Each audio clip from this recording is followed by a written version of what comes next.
Winter might seem completely quiet, but when temperatures plummet and nature's pantry gets locked under a sheet of ice, your backyard can actually become a vibrant, life-saving oasis. In today's Explainer, we're diving into exactly how to transform your yard into a crucial winter bird sanctuary, supporting both these incredible winter wanderers and the local ecosystem. Let's get into it. Here's what we're covering today. We're going to look at the winter bird lineup, break down the ultimate feeder menu, explore the need for water and shelter, look at the science of cavity nesters, and finally discuss how to protect the bigger picture. Starting off with Section 1, the winter bird lineup. Let's meet the charismatic VIPs that bring a frozen landscape to life.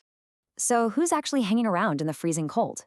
Well, you've got your snowbirds, those are the dark-eyed juncos with their cute little pink bills. Then there are the acrobatic nuthatches, woodpeckers, chickadees, and cardinals. But here's the kicker. In winter, a lot of these species actually form these loose survival guilds. Basically, they team up. They travel together, learn each other's alarm calls, and even teach each other how to forage to beat the cold. It's like a winter neighborhood watch. Now, you might be wondering, how do we actually get these amazing birds to hang out in our yards? Because honestly, just throwing a cheap bag of mixed seeds on the grass and hoping for the best, that's just not going to cut it. We need a real, tailored game plan. That brings us to Section 2, the ultimate feeder menu. It's all about catering to what they actually need to eat. The secret weapon here is customizing the menu. Dark-eyed juncos, they're ground feeders, so they absolutely love millet or black oil sunflower seeds on a low platform. Woodpeckers, on the other hand, need high-octane fuel to survive the cold, making suet cages and shelled peanuts a massive draw for them. Nuthatches go crazy for this specialty treat called bark butter. And if you want to invite some incredibly smart blue jays over, just toss some unsalted whole peanuts onto a tray and watch them go to work. What I find really fascinating is comparing how they eat. Take a junco. It's a classic ground forager, right? Just kicking around in the snow for fallen seeds. But a nuthatch? Okay, this is wild. It's literally the only bird species that can walk headfirst down a tree. No way, right? They pull off this gravity-defying stunt using this one huge backward-facing toe, called the hallux. It acts like a grappling hook in the bark, so they can hack away at seeds with just incredible force. Moving on to Section 3, beyond food, water, and shelter. Because, let's face it, surviving a freezing winter night takes way more than just a full belly.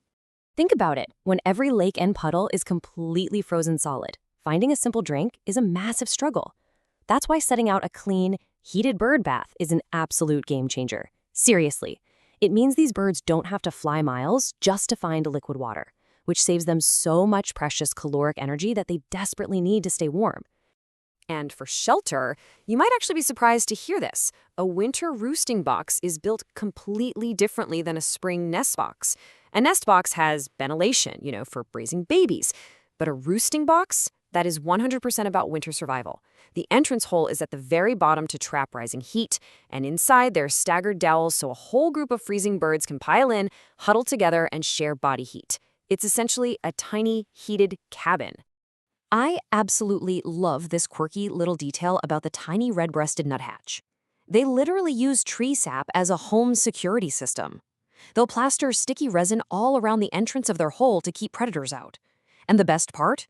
To avoid getting glued to their own front door, the nuthatches have to literally dive headfirst straight through the hole. Honestly, it's hilarious, but it's a brilliant adaptation. All right, on to Section 4, the cavity nester connection. Let's zoom out a bit and look at the larger ecological science behind these specific birds. This whole ecosystem really revolves around snags, which are completely or partially dead standing trees. Now to us, a dead tree might just look like future firewood or maybe an eyesore, but there is a direct link between the number of snags and the survival of cavity nesting birds. Without these decaying trees, primary excavators, like our woodpecker friends, can't dig out their homes. And if they can't dig holes, the secondary nesters have nowhere to live. The birds just vanish. And the impact of losing them? It's staggering. Get this, up to 80% of a cavity nesting bird's diet can consist of destructive forest insects. 80%. They are quite literally nature's ultimate year-round pest control.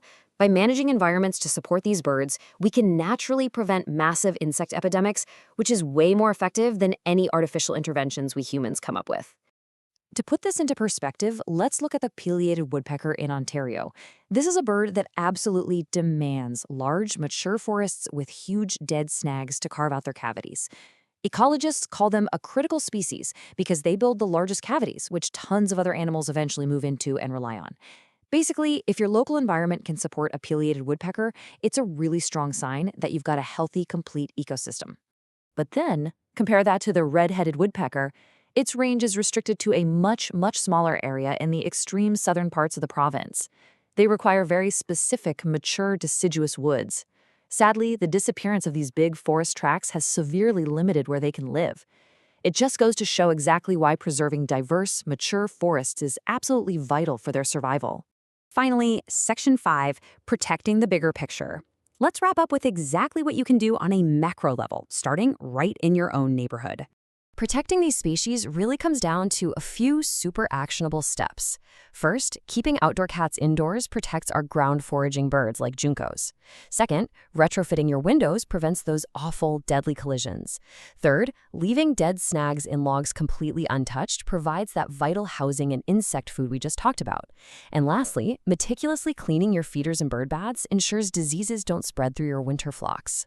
So by embracing a bit of messiness, letting a dead snag stand, leaving fallen logs alone, and putting up with sea trays on the lawn, you are actively building a vital ecosystem. These simple acts can literally mean the difference between life and death for these creatures. So the next time you look out at a messy, frozen yard, ask yourself, are you just seeing a dead winter landscape, or are you looking at a thriving sanctuary just waiting to happen?